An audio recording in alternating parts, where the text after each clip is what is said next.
Bienvenue dans Hors Frontières, le podcast qui donne la parole aux expatriés français en Catalogne et plus si affinité.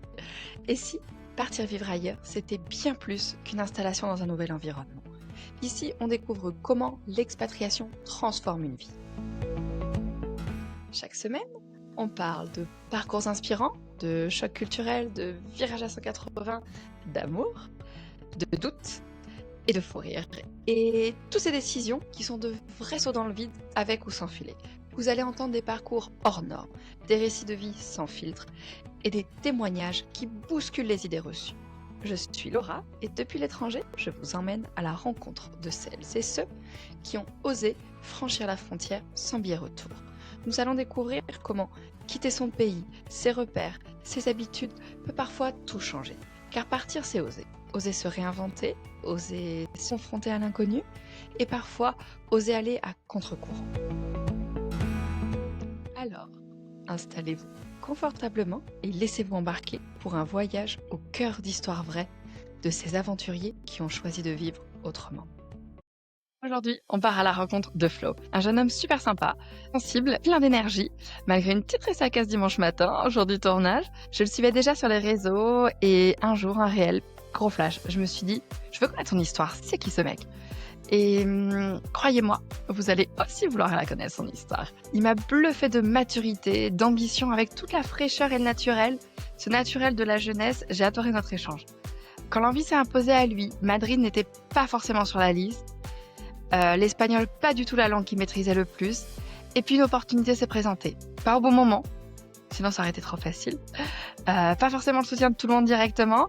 Et pourtant, Flo, il l'a saisi cette opportunité.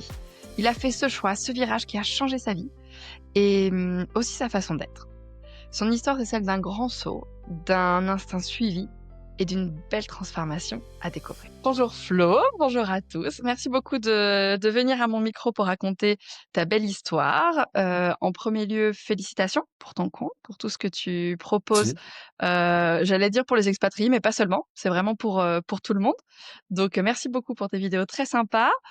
Et on mettra de toute façon dans les notes pour te retrouver dans les notes de l'épisode, si certains veulent en savoir un petit peu plus sur toi et avoir accès à ton contenu. C'est parti pour un épisode avec Flo. Première étape, on va parler de ton parcours, de ce qui t'a mené à cette vie à Madrid. Pour commencer par le tout début, toi, dans quel contexte familial, dans quelle famille tu as grandi? Est-ce que vous étiez déjà des grands aventuriers? Pas forcément pour le coup, pas forcément grands aventures voyageurs. Je sais qu'on a souvent voyagé avec mes parents pour les vacances à chaque fois. Je me souviens qu'on a fait pas mal de fois l'Espagne, en petits voyages, pour les vacances de d'avril ou autres, pendant les nombreuses vacances scolaires qu'on avait en tant qu'enfant à l'époque et donc hem et donc je me souviens qu'on a fait pas mal de voyages dessus. Sinon non, je dirais qu'on a fait à chaque fois on faisait un grand voyage, par année, donc je veux dire moyen quoi. On partait pas jamais, mais on n'était pas grands aventuriers non plus. Et du coup, tu es d'où toi? Moi, je suis de Paris, à côté de Paris, et comme le montre, c'est assez marrant, cette photo, parce que pour le coup, je suis à Madrid, mais quand je suis arrivé la première fois dans mon logement à Madrid, bah, j'ai vu ça, je me dis: «Écoute, bah, c'est un beau clin d'œil à Wem». Alors, ce n'est pas ma vue depuis ma chambre, malheureusement.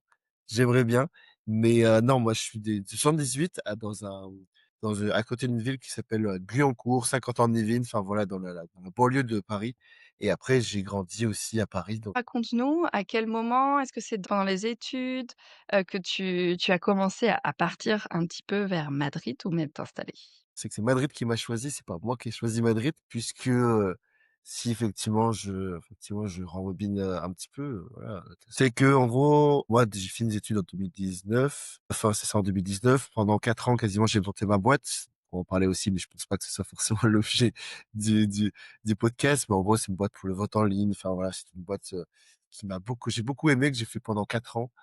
Toi, j'ai eu jusqu'à un petit salarié avec moi et donc du coup, Bravo! bah, c'est bien, mais du coup, ça m'a un peu changé parce que pour le coup, j'ai fait ça directement après les études et donc forcément, c'était pas le parcours classique du CDI ou autre et donc après, malheureusement, moi, je travaille avec les mairies. Je proposais des outils, notamment démocratie participative ou application mobile. En gros, bah, c'était bien, c'était sympa, mais en gros, le cycle de vente était très, très, très, très long. Et malheureusement, du coup, bah, c'était de 6 à 18 mois parfois. Malheureusement, ma trésorerie n'était pas de ces 18 mois. Donc, j'ai fait banqueroute, tu vois, j'ai dû, bah, déposer le bilan. Enfin, voilà. En tout cas, il trouve un job à côté. Et vu que les 4 ans que j'avais fait, j'ai passé plus de temps à faire j'ai fait master en marketing, mais j'ai fait après d'ailleurs, euh, dans toute ma carrière d'entrepreneur, j'ai fait plus du commercial qu'autre chose. J'ai fait aussi du légal, enfin plein de choses. Mais quand je me suis orienté, j'ai voulu forcément bah, trouver un job plus dans le commercial. Ouais. Et donc après, j'ai commencé des petits boulots, enfin un petit boulot en commercial basique, voilà. SDR, Sales Development Representative, pour ceux qui connaissent. Et donc en fait, bah, c'était bien, mais ça n'a pas forcément plu. Enfin, et c'était prospection pure et dure. Donc en gros, ce qui s'est passé, c'est que bah, j'ai pas, toi, ouais, j'ai pas passé la période d'essai. Et donc, du coup, forcément, bah, j'ai été viré. Et c'est à ce moment-là que j'ai commencé à regarder, bah, écoute, qu'est-ce que je veux faire, voilà. Et en gros, j'avais entendu parler d'un VIE, donc Volontariat International en entreprise. Donc, c'est peu connu pour le coup. Il y en a il n'y a pas beaucoup qui le font, mais bah, c'était une bonne porte d'entrée. Et en fait, je cherchais un moyen, effectivement, de partir à l'étranger. Puis je me suis dit, voilà, sur le site web pour postuler, ça s'appelle Business France, c'est un organisme public, parce qu'ils sont des pays par l'État et tout. Je pourrais t'expliquer un peu plus comment ça marche. Et écoute, Mais c'est un toujours très bon point. Je veux bien que tu nous expliques pour ceux qui pensent à en faire. En toute transparence, je trouve ça génial. J'ai postulé plusieurs fois, j'ai jamais eu une seule réponse. Donc OK. explique-nous comment tu as réussi à avoir un VIE parce que c'est en effet une très bonne opportunité de s'expatrier, dans des conditions plus soft. Il est surtout bien payé, c'est ça qui est plutôt pas mal. En fait, ce que je sais qu'en plus, c'est vraiment VIE qui est venu à moi parce que il y avait cette plate, donc c'est géré par Business France, l'organisme de l'État. Et tous les mois, ce qui est assez marrant, on fait un virement des impôts. Donc on se dit, bon, ok, qu'est-ce qui se passe là? C'est pas normal, les impôts m'envoient de l'argent, il y a un truc qui va pas. Et après, on comprend qu'en fait, que c'est eux qui nous envoient notre salaire, qui est une indemnité de déplacement, je crois, indemnité, ça s'appelle globalement. Et donc voilà. Et donc, bah, vu que c'est public, c'est sur un site spécifique. Et le site, il date des années vraiment 1990, vraiment, il date de Mathusalem. Et moi, j'avoue que ça me saoulait. Puis moi, toi, avec mon parcours en master en marketing, mais postuler un poste de commercial, je dis, OK, le truc va pas capter, voilà. Donc, en fait, simplement, ce que j'ai fait, c'est que je me suis mis une alerte LinkedIn sur le titre du poste. Donc, moi, du coup, je suis commercial. Donc, j'ai mis VIE Business Developer sur LinkedIn, voilà. Et en gros, pourquoi je suis à Madrid, c'est quoi? Il y a une annonce au 3 clics. Et puis, bah, j'ai postulé. C'est le seul VIE auquel j'ai postulé. Puis, bah, après, bah, j'ai été. Donc, ouais, j'avoue que quand j'entends certains VIE qui mettent plusieurs mois ou des fois qui arrivent jamais, bah, comme toi tu me dis à postuler, moi j'avoue que je pense que c'était peu de chance. Soit je me dis bah vas-y écoute on verra. Et j'avais pas prévu de partir en plus c'est ça qui est marrant parce que bon 2 mois 3 mois avant j'étais donc sur Paris, j'avais changé d'appart pour un non meublé. Plus, bah, je m'étais fait virer, donc je cherchais des jobs dans Paris. Puis bah, après, je me dis, bah, écoute, bah, pourquoi pas. Et je pense que si ça aurait pas été en code simplifié, il fallait faire une lettre de motivation ou autre. Peut-être que selon moi, je l'aurais pas fait. C'est l'effecto mariposa, comme on dit, ou l'effet papillon que j'aime beaucoup. Bravo, félicitations. Est-ce que tu pourrais expliquer un petit peu le concept? Pourquoi l'État paye ses expatriés et cetera? Ou tu pas forcément au clair cet aspect? C'est le but parce qu'en gros, le VIE, donc Volontaire International en entreprise, dans ma vidéo, je dis beaucoup à l'étranger, mais parce que je sais pas, ça veut venir, mais non, non, c'est bien VIE Volontariat International entreprise. Et tu as aussi un VIA, Volontariat International dans les administrations. Et en fait, c'est pensé pour un contrat d'expatriation où une société française veut aller explorer un nouveau marché et donc il envoie au VIE, enfin quelque chose dessus, personne de ce type dans le pays en question. Donc pour le coup, moi j'ai de la chance entre guillemets parce que pour le coup, c'était pour le siège français, mais on est détaché dans leurs locaux de Madrid, mais bah je bosse pour le marché français. Mais il y en a plein qui sont pas commerciales où en fait c'est des fois tu peux être un VIE dans l'entreprise et tu vas être seul, par exemple on va te mettre dans un espèce de coworking à l'étranger ou autre pour aller tester un peu un marché. Et les entreprises c'est bien parce que vu que c'est payé par les impôts, t'as pas de charge, en fait, t'as rien du tout. Tu payes juste bah, le coût du VIE. Donc là, l'indemnité c'est public. De toute façon, c'est pour l'Espagne, c'est à environ 2500 € net, c'est pas mal hein, pour l'Espagne. Et ça change pour le d'autres pays, par exemple pour les États-Unis, en fonction du thé, ça va être 5000 à New York, ça va être peut-être, 2000, en Belgique. Enfin, je j'ai pas regardé les autres pays, mais en gros, c'est un réseau mondial et c'est ce qui permet derrière de aux entreprises de pouvoir se dire: «OK, bah, voilà, j'embauche quelqu'un dessus». Parfois, il va être seul pour aller explorer ce nouveau marché avec de nouveaux collègues ou vraiment voilà, ou parfois, bah, comme nous, on était 10 donc pour le coup, c'était assez, voilà, c'est une vraie force de travail qu'ils ont décidé de monter. Voilà, donc c'est un concept qui est peu connu pour le coup. J'avais fait une vidéo à ce sujet pour le coup parce que je trouve que c'est un justement, comme tu dis, un très bon moyen de s'expatrier pas trop cher en auto. Le Business France s'occupe des démarches administratives, ils nous aident vraiment avec pas mal de choses. En général, ils te font tout l'administratif, tu as, le 1er mois de logement minimum, si ce n'est pendant toute la période. Tu as des niveaux de salaire qui sont en effet, hem, pas totalement déconnectés, mais confortables, et c'est des poches bien et je crois qu'il y a une limite d'âge peut-être? Oui, totalement, c'est ça, j'ai oublié effectivement de le dire, c'est ça, c'est jusqu'à 28 ans et je crois que si je dis pas de bêtises, il faut commencer avant la veille de ses 27 ans ou la veille de ses 28 ans ou quelque chose comme ça. Je dirais, bon, en gros, je finis mon VIE, bah, à la fin du mois, donc je cherche un contrat local maintenant pour m'expatrier. Définitivement, je chercher un travail et hier, j'ai rencontré du coup les nouveaux VIE, ceux qui vont me remplacer d'ailleurs, parce que c'est un contrat de 2 ans, moi et donc c'est à de l'entreprise, tu signes avec elle pour 1 an et puis après, bah, elle dit: «Bah, pourquoi pas sur 2 ans?» Et en fait, la moyenne d'âge, c'est plus faible, c'est juste entre 23 et 25. En général, ça se fait beaucoup après la sortie d'études. Tu trouves ce VIE à un moment donné où tu cherchais à rebondir professionnellement, hem, tu pris. Entretien uniquement en français? Toi, tu avais quel niveau d'espagnol à ce moment-là? Catastrophique le niveau des spoils, vraiment, c'était vraiment, LV2? il faut autant dire que, ouais, LV2, c'est ça, totalement et puis j'avais arrêté l'espagnol, je crois c'était en seconde. Je crois que quand je suis parti, ça faisait un peu plus de 10 enfin un peu moins de 10 ans, genre 8 9 ans que j'ai pas fait d'espagnol de ma vie, quoi. Donc vraiment mon niveau d'espagnol était vraiment catastrophique. Donc heureusement, je postulais pas pour le marché espagnol ni rien parce que sinon, voilà et d'ailleurs, il y a beaucoup d'offres en VIE qui demandent déjà d'être bilingue ou d'avoir un bon niveau dans le pays local. Ce qui est un peu logique, mais pour le coup, moi non, parce que j'ai fait tous mes entretiens en français. Le Donc le moment où tu apprends que tu es pris, qu'est-ce qui se passe dans ta tête? Comment tu t'organises pour le grand départ? Déjà, je me dis: «OK, j'avais pas prévu». Je me dis: «C'est génial». Je me dis plus j'ai toujours voulu justement m'expatrier à l'étranger parce qu'il faut savoir, j'ai fait alternance et j'ai pas fait d'Erasmus. Ça me manquait toujours de dire: «Merde, putain, j'aurais bien voulu faire 6 mois à l'étranger ou autre». C'est vraiment quelque chose que je me suis dit, toujours même la seule fois où je suis parti à l'étranger, c'est quand j'ai fait, un programme, je sais plus ce que c'était, mais avec la région de France, quelque chose comme ça. Je suis parti 2 semaines en Angleterre et je me suis dit toute ma vie: «Un jour, j'en viendrai à l'étranger» ou là, c'était en Angleterre ou autre, mais j'avais toujours ce truc: «Il faut que je parte à l'étranger» et donc quand j'ai la réponse pour l'Espagne, vraiment, je me dis: «Bah, ouais, let's go, quoi». Forcément, j'en parle aussi à mes parents et forcément, là, c'est marrant, je me souviens des premières discussions, me dire: «Mais non, mais qu'est-ce que tu as fait là-bas? Le enfin, tu viens d'acheter des meubles et cetera, tu viens de faire un appart, commence pas à te disperser, ça va être un truc bizarre, enfin, continue à chercher du job, là». Puis et je sais et après bon, et après ils étaient OK. Quand j'ai vu le VIE, vu que tu peux faire partout dans le monde entier, bah, au début, j'ai dit: «Ouais, ouais, bah, l'Espagne, pas forcément fou, j'aimerais bien plus, je sais pas, un autre pays mieux». Je me dis même: «Vous avez pas des VIE en Angleterre, aux États-Unis ou autre?» Limite, j'avais dit: «Ouais, je suis pas trop intéressé par l'Espagne». Comment ça se passe? Tu lâches ton appart? Tu dois directement trouver un appart? À quel moment tu pars et tu gères l'installation? J'étais en vacances justement, on était en vacances dans le sud, dans les montagnes, je crois vers Saint-Chevalier, comme ça et je me souviens que j'ai eu la réponse, on m'a appelé, j'étais en randonnée. Je me souviens, randonnée dans les Alpes, on m'a appelé avec mes parents et j'avoue qu'en fait, bah, moi, c'était compliqué et puis aussi, ceux qui sont parisiens savent la galère à quel point c'est de trouver un logement sur Paris.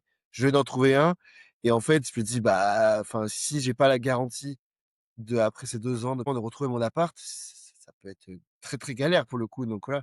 Donc j'avais demandé explicitement, parce que vraiment puis ils ont été gentils, ils dit: «Bah, OK, mais est-ce que je peux avoir un peu de temps pour réfléchir?» Je pense que je pourrais retrouver, j'ai même une liste des points positifs, points négatifs de partir, pas partir.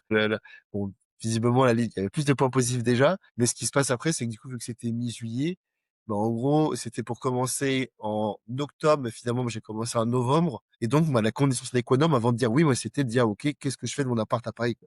Et donc, en gros, ce qui s'est passé, c'est que du coup, à un moment donné, j'ai commencé à discuter en disant, bah, comment je fais, etc. Puis je me suis dit, bah, OK, j'avais à l'époque un pote qui était mon meilleur pote qui venait de Tunisie, que j'avais hébergé.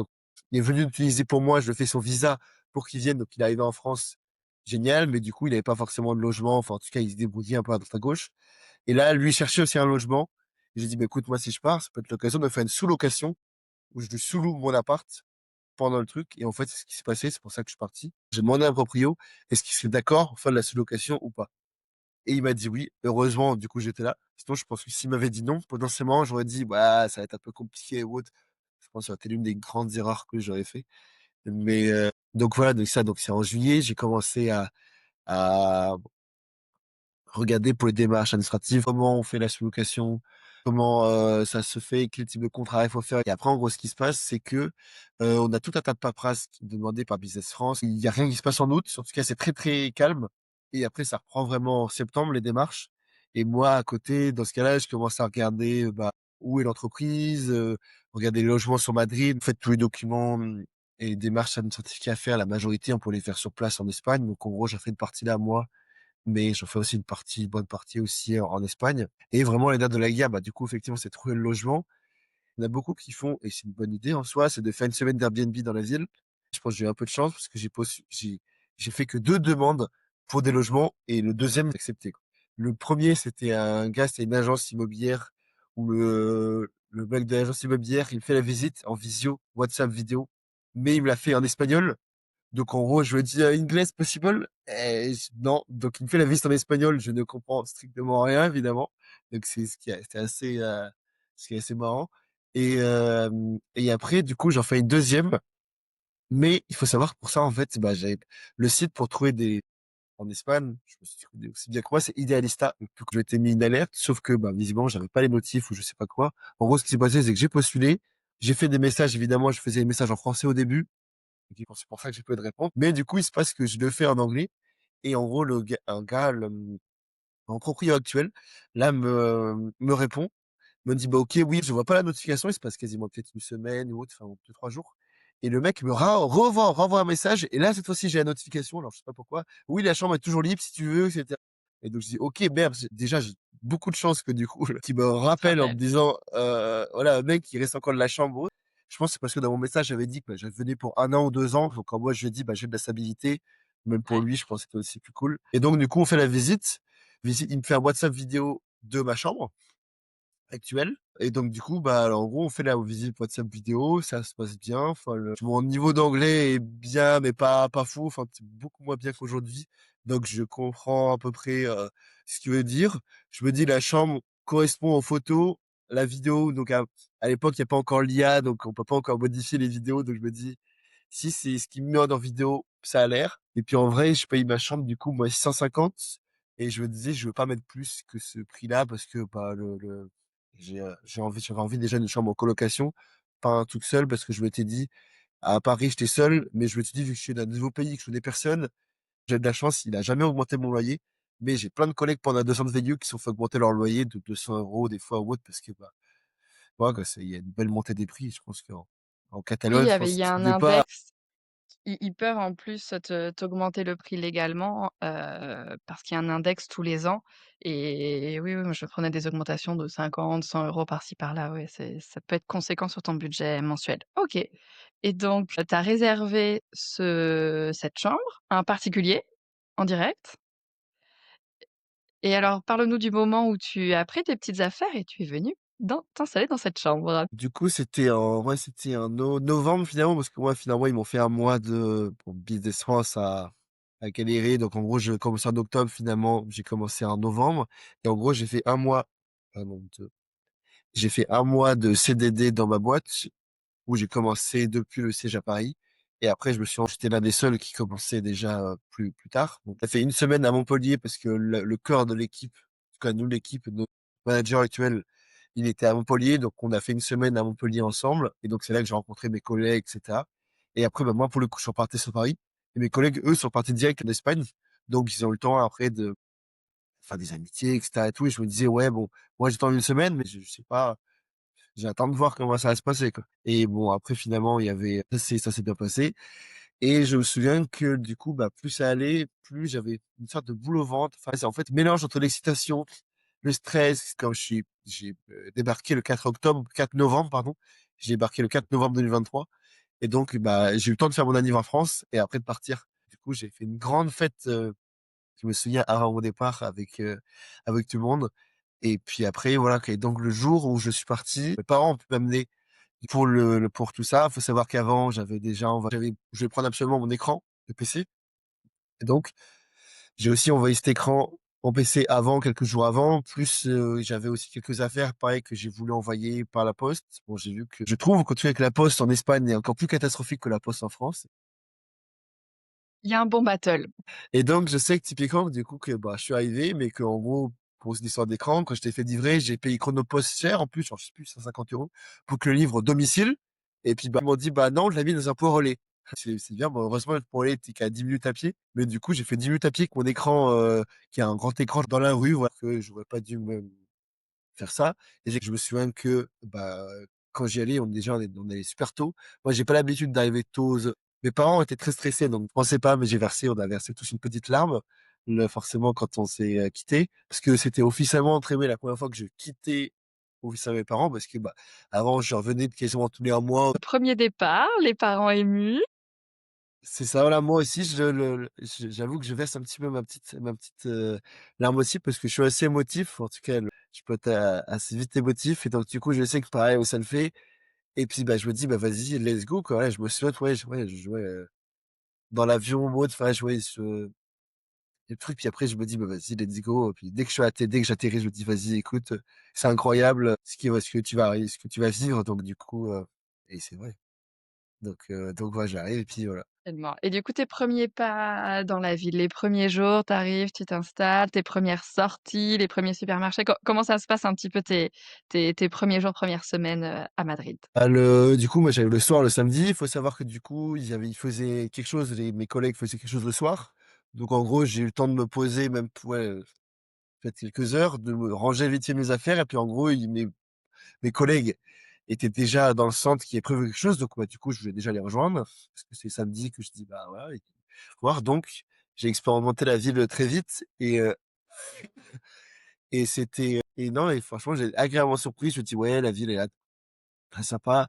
Les gens, enfin, en tout cas, les gens ont l'air sympas. En gros, j'ai tout de suite me dit, OK, je vais vivre l'Erasmus que j'ai pas vécu. Donc, je sortais quasiment tous les jours, parce qu'il y avait toujours une occasion, et puis parce que du coup, bah, je me suis mis avec mes collègues. Mais j'ai envie de me dire, OK, c'est mes collègues, c'est sympa. Et puis après, maintenant, c'est devenu des super potes parce qu'on sort tout le temps ensemble. Mais je me dis aussi, je me fais aussi un autre réseau. Donc, c'est quand j'ai commencé à me mettre aussi dans les réseaux Erasmus, enfin, dans les réseaux de France à l'étranger. Et grosso modo, qu'est-ce qu'il y a quand tu es français à l'étranger? Il y a souvent beaucoup, soit des expats, soit des Erasmus. Donc moi, je peux profiter des activités, en gros, rencontrer du monde et de faire un réseau aussi d'internationaux. Parce que tu sais, je suis 2 ans en Espagne, je vais pas parler qu'avec des Français, quoi. Et donc du coup, c'est pour ça que je me suis vite mis avec des internationaux. J'ai remarqué aussi que Madrid, c'est une ville très sûre pour le sortir la nuit. Donc, donc bah, autant mes amis filles que moi-même, je me suis jamais fait emmerder en 2 ans et on n'a aucun problème à sortir le soir ou autre. Donc c'est agréable parce qu'on se dit, bah, je peux sortir, prendre un petit verre. Comme tu dis, les supermarchés, la vie locale coûte pas cher du tout. Enfin, en tout cas, ça a bien le manquer maintenant, mais le contraste c'est quand même assez important, oui, ce sera l'une de mes prochains sujets de vidéo, mais je sais j'ai découvert qu'il y a Sam Montalitos, ouais, ou par exemple, tous les mercredis, dimanches, à la bière est 1 € par exemple. Ça, c'est des trucs en France, ça m'est jamais arrivé. Je sais que l'une des premières fois, la première soirée, j'ai commandé la sangria et je sais que j'étais un peu catalogué comme touriste. Parce que, OK, il y a un peu que les touristes qui prennent la sangria et que pour pas être local, faudrait plus prendre un Tinto de Verano. Parce que ça fait un peu plus local que sangria. Donc, du coup, bah, je sais que les premières fois, on m'a dit, bah, non, non, j'ai pas sangria, j'ai Tinto de Verano. Puis, bah, voilà. Donc, la vie qui était beaucoup moins chère, ouais, dans les supermarchés. Ouais, même la viande, je me souviens. Enfin, le premier pas assez waouh que je me suis dit, aussi sympa. La ville de Madrid, elle est sympa, mais en fait, au niveau tourisme, il y a pas grand chose à faire, contrairement, je pense, à Barcelone, il y a beaucoup plus de choses à voir. À Madrid, en un jour ou 2, tu as fait quasiment tout ce qu'il y a à voir dedans. Et à Madrid, je pense que c'est plus une ville où tu la vis et tu l'aimes pour la vie nocturne, pour la qualité de vie, pour ouais, pour le soir, pour les échanges que tu as, cette effervescence qu'il peut y avoir, plus que pour les monuments ou pour le tourisme de manière générale, quoi, parce que tu as quelque chose à faire, mais ouais, c'est pas le plus grand, quoi. J'ai l'impression que le week-end, un peu ce qu'on voit à Paris où les week-ends, on s'en va, on prend des vols pour les capitales d'Europe ou je ne sais quoi, ou Deauville, on part. J'ai l'impression que Madrid, c'est un petit peu ce même système de, les week-ends, on va à la plage à Valence, on prend le train ou on part, faire de la rando un peu dans les extérieurs. C'est toi, de ton expérience, ça se confirme un petit peu ce système de vie des weekenders? Totalement, pour le coup, c'est ça. Bah, moi, c'est ce qui s'est passé là, où je suis en Es j'étais en Espagne pendant 2 ans. Enfin, en tout cas, pour 2 ans, je me dis: «Écoute, il faut que je connaisse tous les recoins de ce pays parce que c'est incroyable». J'adorais déjà bien voyager, donc pour le coup, j'ai commencé à voyager petit à petit, mais c'est vrai que là, sur la fin, là, quasiment, ouais, tous les mois ou tous les 15 jours, je me faisais un petit voyage, soit dans une ville, soit dans un petit truc. De Nantes, c'est totalement fait et je trouve que quand tu regardes la géographie par rapport à Paris, je trouve que Madrid, vu qu'il est au centre, ça permet pour le coup effectivement d'être à quasiment toute équidistance à 3-4 heures max, 3 heures de train. Et c'est Paris où des fois je sais que, des fois Paris-Toulouse, par exemple, c'est 6 heures de train, je sais, ou autre, où c'est un complexe de se dire: «Bah, OK, je vais peut-être faire un week-end un truc, donc je suis obligé de prendre l'avion forcément». Donc ça, après, ça se fait en 1 heure. Mais je sais que, ouais, il y a beaucoup je connais beaucoup de gens qui disent: «Ouais, bah, oui», ce que j'ai fait aussi beaucoup, ouais, tu peux faire un petit week-end à Valence, effectivement, je vais aller, en Andalousie, à Séville pour le week-end et puis je reviens ou alors je vais dans le sud, plus dans l'Asturie, ce genre de choses. Donc ouais, non, c'est quelque chose qu'on voit beaucoup et il faut savoir qu'en plus que Madrid, en août, c'est vraiment désert. Donc je pense que c'est parce que les gens, déjà, posent peut-être tous leurs congés en août, peut-être, je sais pas, mais en tout cas, la ville est déserte, donc je pense que tous les gens partent à ce moment-là de Madrid de suite. C'est un peu comme Paris, mais Barcelone, un peu partout au final, il y a beaucoup de sociétés qui ferment ou qui sont à bas régime. Et alors j'imagine que toi tu as pas un contrat locaux, mais il y a aussi beaucoup de règles qui sont possibles pour les entreprises de vacances, donc ça les intéresse que tu prennes en août. Donc c'est vrai que les vacances sont très concentrées.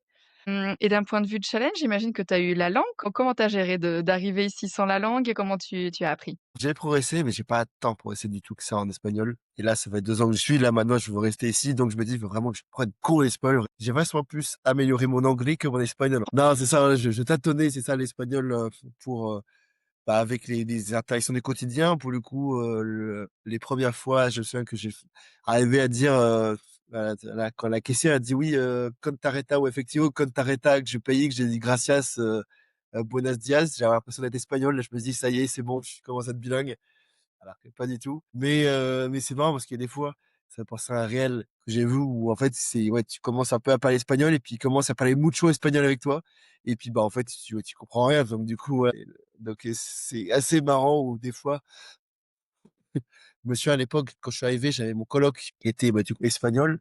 L'un de mes colocs, il faut savoir qu'on est 6 dans notre coloc, donc on est assez nombreux. Mais, il y en avait un qui était espagnol, qui avait un peu le même âge, avec qui je suis sorti les premières fois. Et je sais qu'on a fait j'ai fait une soirée chez lui, où en fait, ça s'appelait qu'espagnol, et je ne bitais pas un mot de ce que tout le monde disait. Je me dis: «OK, c'est là, je ne comprends rien du tout». J'ai beaucoup appris l'espagnol en faisant des dates avec des personnes d'Amérique latine et elles parlent qu'espagnol, donc en gros, tu commences à le pratiquer sur les applications pour dire: «OK, bah, voilà, tu es obligé de parler, donc ça va, tu as le traducteur, tu le fais». Par contre, quand il faut, y aller en personne, bah, là, c'est vachement plus compliqué, donc donc je sais que je me souviens de quelques fois où, j'en ai rencontré où à la fin du rendez-vous, j'avais mal à la tête. En fait, je me disais: «OK, ouais, c'est chaud, quoi, c'est compliqué», sachant que, maintenant, du coup, l'anglais, c'est devenu ma langue de secours. Pour tout, j'ai pas l'anglais, mais la plupart j'arrive à me faire comprendre maintenant et j'arrive à tenir une discussion globale. Là, je fais des entretiens, notamment l'entretien que j'ai fait la semaine dernière, je l'ai fait en espagnol. Donc en vrai, ça va. C'est juste que, ouais, je sais que en fait, je vais arriver à faire des phrases simples, mais quand il va falloir être détaillé ou autre, ou des fois je vais avoir un peu de mal pour le coup. Donc je sais que c'est work in progress, que de toute façon, tout ce qu'il faut, c'est pour ça que faut être entouré d'Espagnols ou autre, c'est que j'essaye maintenant. J'ai un ami français qui m'a rejoint et lui, pour le coup, il est déjà bilingue espagnol, donc espagnol EQ, et donc je sens que je progresse de plus en plus. Donc je pense que si j'ai un conseil à donner, c'est vraiment s'immerger avec des Espagnols. Je pense que le catalan, c'est encore plus dur que l'espagnol, à mon avis. Parce que je pense que c'est encore plus dur. Mais Mais voilà un petit peu pour mon apprentissage de l'espagnol. On est d'accord de toute façon que c'est la survie parce que c'est, c'est déjà le ce que moi je vois et du coup mon rapport aussi à l'espagnol et au catalan, que si c'est pas pour la survie, tu fais pas l'effort parce que c'est quand même un gros effort de parler une autre langue pour ton cerveau. Voilà, toi tu avais déjà un environnement très français. Si déjà tu en as pas besoin au boulot, bah, c'est-à-dire que toute la journée, hein, on passe beaucoup de temps au boulot, tu es en Étonnamment, c'est ça. français. Donc avec qui tu sors le soir, bah, ceux avec qui tu as sympathisé, c'est en français. Donc c'est vrai que c'est très facile pour nous de rester qu'entre Français, même si c'était pas ta démarche. C'est pas toi qui t'es dit: «Oh, je me construis une vie française», mais c'est ton entourage et et ensuite, bah, voilà, dehors, Madrid, c'est une ville internationale, donc tu as plus potentiellement la possibilité de parler anglais. Et donc la survie, tu as besoin qu'on te comprenne, c'est l'anglais. Après, c'est sûr que, c'est l'immersion, donc des soirées, comme tu disais, de solitude où tu as pas trop le choix parce que tout le monde parle que espagnol, ou quand tu te retrouves en one to one avec une personne, c'est survie. De toute façon, tu sauté dans le bain qui te fait parler la langue, bah, tu pas eu encore assez de moments de solitude en espagnol, mais ça va venir, surtout si tu cherches un job dans Oui, dans bah, une c'est ça, boîte je pense que d'ici là, le et tu vas voir en 2-3 mois, ça va être réglé, je pense que ce sera mieux parce qu'effectivement, là, c'était, ouais, un peu privilégié pour le coup qu'avec des Français, ça aurait été français et espagnol, français ou anglais. Et là, oui, quand je vois que toutes les entreprises sont, bah, forcément, voilà, tous mes collègues, voilà, personne n'a parlé français, donc là, je vais devoir parler espagnol. Donc là, je pense que je vais parler anglais dans un premier temps et puis après, bon, espagnol, ça le fera, mais bon, ouais, c'est là, je pense que la véritable immersion encore plus va arriver dans les prochains mois et dans les prochaines semaines, je pense. ça va être top. En plus, les gens sont tellement beaucoup plus enfin, très sympas. Les gens sont très sympas vraiment, même en Vraiment ça, entreprise et enfin, cetera, c'est convivial, donc ça ira. Mais c'est aussi ça le point du VIE qui fait que c'est plus soft parce que tu fais un peu ton immersion plus, petit à petit et donc à la fin de ton VIE, là, tu cherches un job pour rester à Madrid. La question de rentrer en France est jamais posée? bah, elle s'est posée, en fait, pendant les 2 premiers mois et j'ai commencé à mener des projets entrepreneuriaux aussi à côté, notamment des sites sur le bitcoin, la crypto-monnaie ou autre avec une personne que je connaissais de Paris. On a monté à distance via internet et donc on avait un peu un rythme, qui était fait. Entre du lundi au mercredi, j'ai envie de revenir en France et le mercredi, jeudi, samedi, dimanche, je voulais rester en Espagne et puis, bah, après, au bout d'un moment, là, je sais même pas quand le switch s'est fait. Je pense il y a peut-être 6 mois ou en fait, plus la fin approchait, plus je disais: «Non, j'ai pas envie de perdre cette vie-là». Donc je me dis: «Vas-y, je vais rester». On se met vraiment, ouais, je pense, ouais, en juin, ouais, mai, juin, je commençais à me dire de plus en plus que j'ai envie de revenir que j'ai envie de rester en Espagne. Puis parce que je revenais souvent en VIE, en France, peut-être tous les 2 3 mois en France à chaque fois et je crois plus ça allait, plus je me disais: «Ouais, je sais pas, le» je me sentais un peu différent maintenant, ce que je disais dans mes réels, quoi. Enfin, c'était l'Espagne m'a tellement appris, m'a tellement apporté, ça m'a tellement changé que je me dis que, bah, je me voyais pas le retourner évidemment et ce que je dis dans un réel et c'est qu'en gros, je me suis dit: «Retourner en France, pour moi, c'est là, aujourd'hui, c'est un peu synonyme, pas d'échec, mais de retour d'arrière ou de OK, tu reviens à ta vie d'avant, comme si tu étais le Florian d'il y a 2 ans». Ouais, la joie de vivre, le soleil, là, il était tout en beau à Madrid. Quand je reviens à Paris, une fois sur 2 il fait moche. Là, je sais que, par exemple, l'été, pas cet été-là, mais l'été d'avant à Paris, il a fait moche tout l'été, par exemple. Que moi, de mai jusqu'à, bah, là, encore octobre, c'est beau. C'est agréable, les gens sont dehors, tu peux être en terrasse rapidement. Là, toi, je suis en t-shirt. Bah, à Paris, je pense qu'il fait 10 degrés. Les gens qui nous Rien. écoutent, s'ils sont parisiens, ouais, je pense pas qu'ils sont en t-shirt. Vraiment, c'est pour cette qui a été dit que je me suis dit, écoute, tu vois, il faut que je reste. Enfin, en tout cas, j'ai l'impression que c'est devenu un peu ma maison temporaire, en tout cas pour le moment, l'Espagne, quoi. Donc, pour ça, D'accord. je me dis, Bon, écoute, là, il faut retrouver. on reviendra un petit peu sur le point de comment ça nous change dans la dernière partie. Avant de passer à cette partie, petite question où tu vas me répondre, alors je les pose en français, t'inquiète pas, mais tu vas me répondre, que si ou que no. Vale? Alors, bonne décision professionnelle de partir à Madrid. Que si, Bonne décision personnelle. que si, que si, ouais. Je réfléchis Si? parce que peut-être que j'aurais dit que no pour le boulot, mais en vrai, c'est dans la continuité de ce que je fais. Donc, on va dire que si pour les deux. Meilleur système de santé. Oh, que si, ouais. Ouais, je dirais, il est plutôt pas mal le système espagnol pour le coup. Je suis d'accord. L'administratif, ah, tu fait l'administratif, avec Hacienda, l'Espagne et cetera ou pas du tout? Pas tout à fait, j'ai fait le NIE et d'autres choses, mais j'ai pas encore eu l'occasion de tout faire. Mais ouais, mais enfin, même dans les interactions que je vois, des gens que je vois, dirais Keno et j'ai l'impression que la France est quand même un peu plus, en avance sur son temps, j'ai l'impression niveau impôts, niveau taxes, enfin niveau administration, j'ai l'impression que l'Espagne, quoi. Et ensuite, tu es plutôt, Tinto de Verano ou le Ricard? Ah non, maintenant Tito de Ferrado, maintenant. J'ai jamais aimé le Ricard de base de toute façon, donc du coup, attention au cœur, Tinto ça me va. Ça marche, bien joué. Du coup, on va passer sur la dernière phase un petit peu plus, culturelle, les différences et cetera. Du coup, pour toi, la plus grande différence culturelle entre, vivre à Madrid ou vivre à Paris? Bah, je dirais que, en fait, Paris, c'est une ville où des fois tu peux te perdre, mais en gros, à Madrid, tout le monde c'est à peu près au même endroit, dans le centre à peu près, donc tu peux vite croiser les gens que tu vois d'ailleurs. C'est grand, c'est très grand Madrid, mais le centre est assez, on va dire, compact. Enfin, j'ai la voix cassée parce que justement, j'y suis sorti 2 fois de suite, donc je pense que je me suis peut-être attrapé mal. Non, je pense qu'il y a des grandes différences, c'est ouais, c'est, déjà, c'est une ville un peu plus à taille humaine, j'ai envie de dire, même si elle est grande. Enfin, en tout cas, c'est une ville où il fait bon vivre parce que, bah, du coup, ouais, tu peux marcher dans la rue et te poser en terrasse assez facilement. Sur Paris, je pense que tu peux le faire aussi, mais déjà, ça coûte beaucoup moins cher. Déjà, ma prix majeur, truc majeur, forcément, c'est les prix.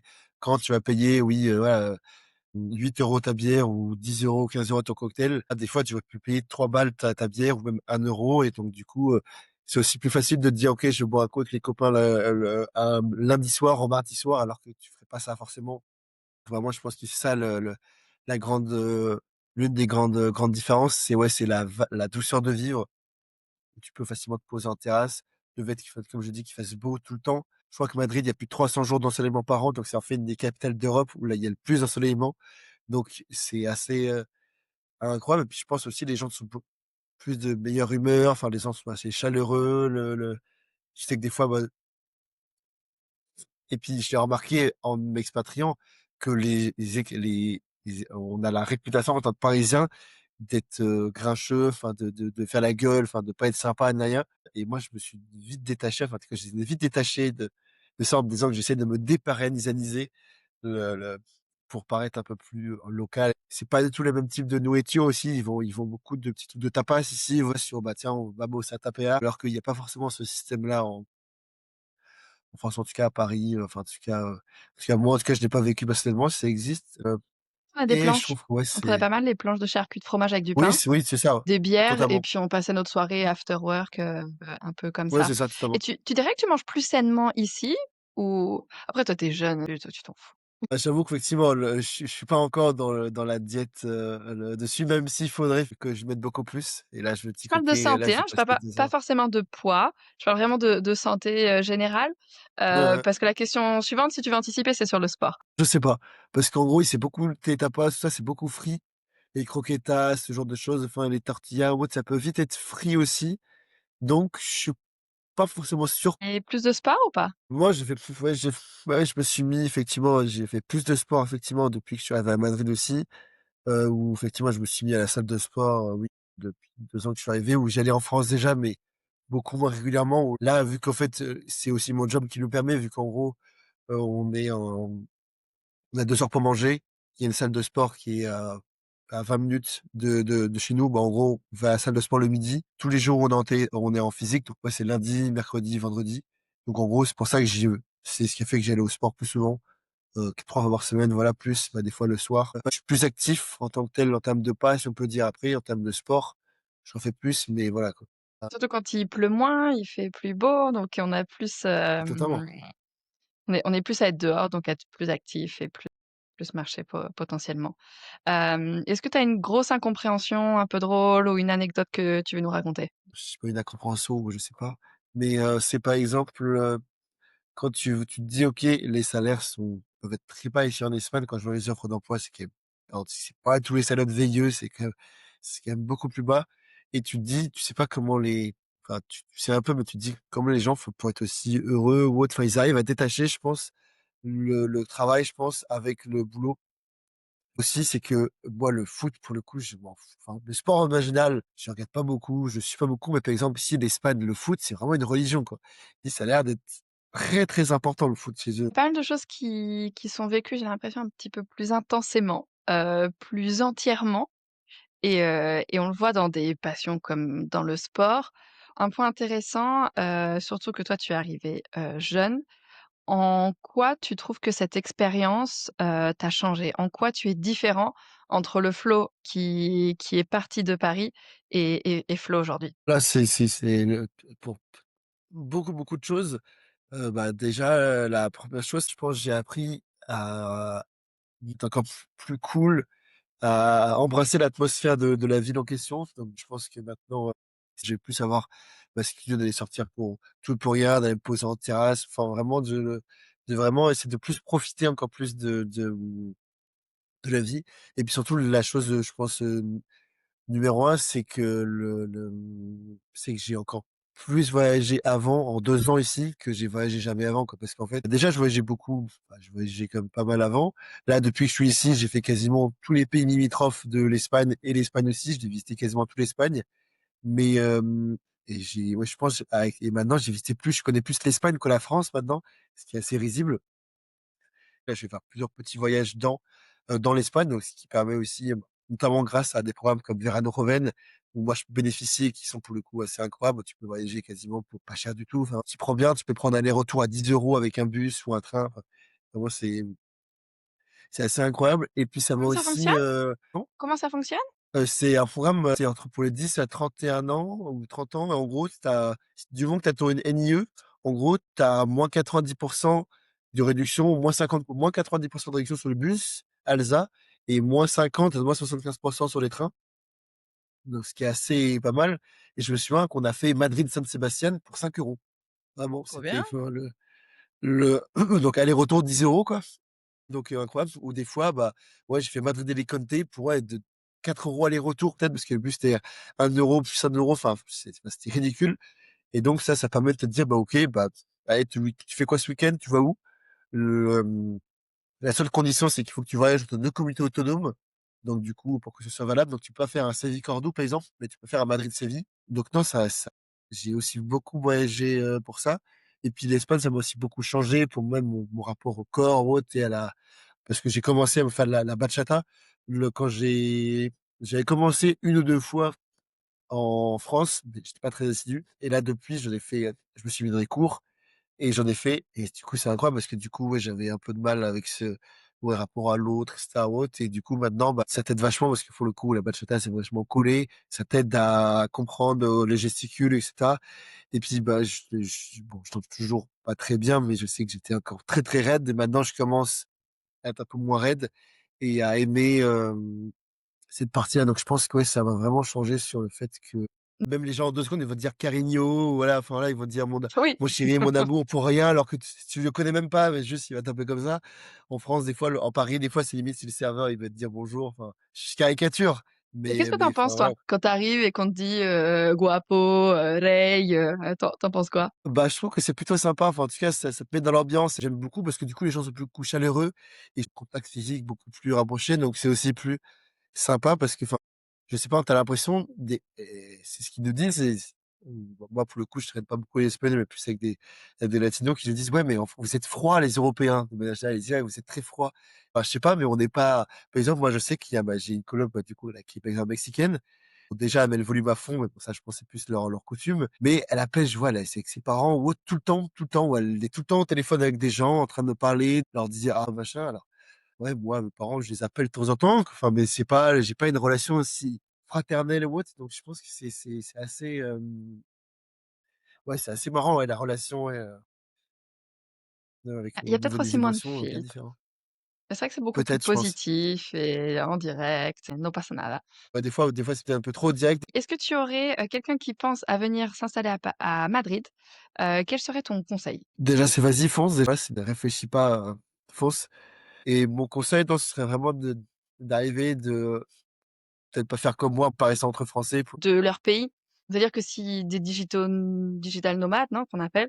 Donc forcément, toi, tu arrives avec ton salaire de mec de 45 ans, de Hollande, tu t'installes à Barcelone, bah, tu arrives bien plus à payer les loyers que les vrais Catalans qui sont là avec, voilà, ici, 22-25 000 €, c'est un salaire. Donc clairement, C'est ce que je veux. eux gagnent le triple, fais tes comptes. Donc c'est vrai que, Barcelone perd un C'est petit ça, peu bah, sa, après c'est ça. je pense qu'à Madrid, il y a toujours beaucoup de gens qui sont nés et qui ont grandi à Madrid. Ouais, enfin, j'en connais beaucoup, enfin, en tout cas, c'est pas rare en soirée de voir des gens qui habitent, ici, qui sont toujours ici ou autre, le et Conseil, foncez, on est totalement d'accord. Dernière question, signature. Si tu devais, parler de la France aujourd'hui en soit une odeur, soit une image ou une scène qui représente pour toi aujourd'hui la France? La première chose qui te vient dans la tête. j'en ai plusieurs qui me viennent, enfin, j'en ai 2. Le 1er c'était la nourriture, c'était entrecôte frites, enfin, et puis un autre, je sais pas, je pensais grève, voilà. J'ai un peu j'ai l'impression qu'il y a beaucoup moins la grève ici en Espagne qu'en France. Enfin, en tout cas, j'ai plus l'impression qu'à la fois que je vais à Paris, il y a toujours des problèmes sur le métro ou des grèves de ceci, de SNCF. Enfin, on entend toujours parler aux infos de ça. Ah, c'est ouais, ce serait ouais, Ça ouais, rejoint un la petit peu grève et ce que puis entre tu autres frites. d'accord, ça rejoint un petit peu ce que tu disais de, hem, des personnes ici qui sont hyper positives, à voir le verre à moitié plein. Donc c'est vrai qu'il y a pas le même rapport à la manifestation, mais il y a pas le même rapport à la police non plus et à la répression. C'est ce que j'allais dire, c'est que pour le coup, moi, quand je vois à Madrid, je vois tout le temps les flics. Enfin, je vois tout le temps. Et à Paris, je les vois pas forcément très, très souvent. Et je trouve que c'est ce qui fait que du coup, quand on se sent safe, en sécurité, on se dit, bah, enfin, il y a aucun problème. Ouais, je suis d'accord qu'au niveau sécurité même, après, je sais pas, sur plein de mes vidéos, j'ai fait justement sur la vidéo sur la sécurité à Madrid, dans un bah, justement, c'était vachement mieux, je trouvais, que par rapport à Paris. Et il y en a beaucoup qui m'ont parlé aussi de la Guardia Civile. Alors, je sais pas si c'est un fantasme ou pas ou autre, mais apparemment, il y en a qui ont un fantasme aussi sur le fait que, ouais, qu'ils sont forts, ils sont robustes, et donc, du coup, bah, forcément, voilà, ils sont respectés. Ça, j'ai pas d'avis parce que je sais pas si c'est ce que les gens commentent sur mes vidéos. Mais je sais pas si c'est la vérité aussi après ou pas. Oui, je suis assez d'accord. C'est vrai que c'est beaucoup plus sérieux, et ils sont plus respectés. Après, je pense qu'il y a pas mal de choses qui rentrent en compte, mais c'est vrai que moi, c'est un point que j'ai remarqué quand il y avait de la présence policière, qu'en effet, je te rejoins beaucoup plus présente. Ils arrivent avec des gros véhicules, hyper blindés, des barres en métal partout.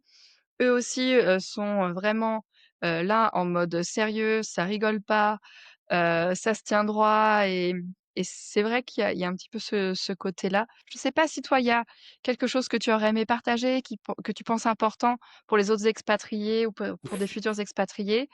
Un point que tu voudrais partager sur ta vie ici, que tu aurais pu soit oublier ou que je t'ai pas posé la question? En fait, c'est moi, je sais que l'expatriation, ça change. Enfin, j'imagine que je l'aurais fait aussi ailleurs, sans y changer, mais je trouve que vraiment, maintenant, il y a beaucoup je vois beaucoup de réels, genre, est-ce que tu préfères l'Espagne à 30 k ou les US à 100?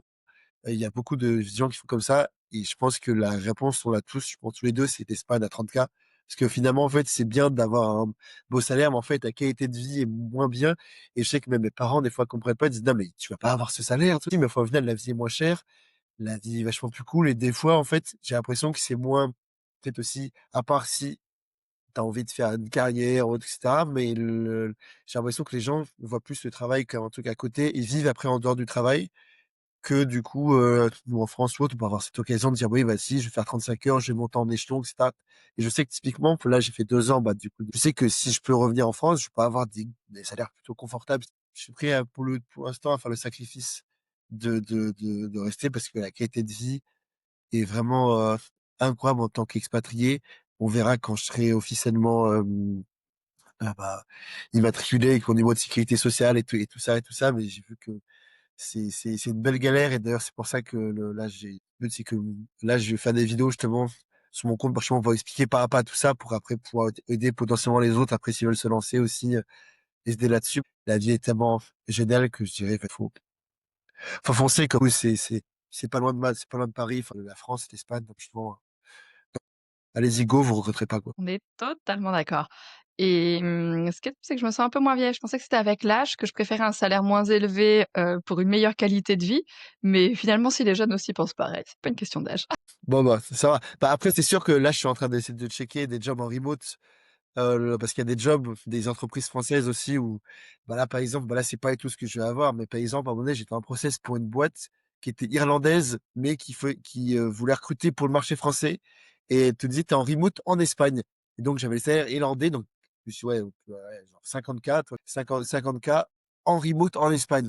Là, j'aurais été pas mal. Bon, maintenant, la vie a fait que j'ai pas pu prendre l'offre parce que, bah, c'était trop tôt. Merci beaucoup Flo pour cet échange, super qualitatif, tous ces tips. On a pu vraiment comprendre quelle a été ta démarche, pour, t'installer à Madrid. On est totalement alignés sur le conseil de foncer, d'y aller et puis, eh bien, on te souhaite de trouver un super job à Madrid, de profiter, d'exploser le niveau d'espagnol et on te rejoint sur les réseaux sociaux pour suivre tes démarches, voir du coup tous les conseils et puis à bientôt. Merci. Je disais: «Ciao». Hem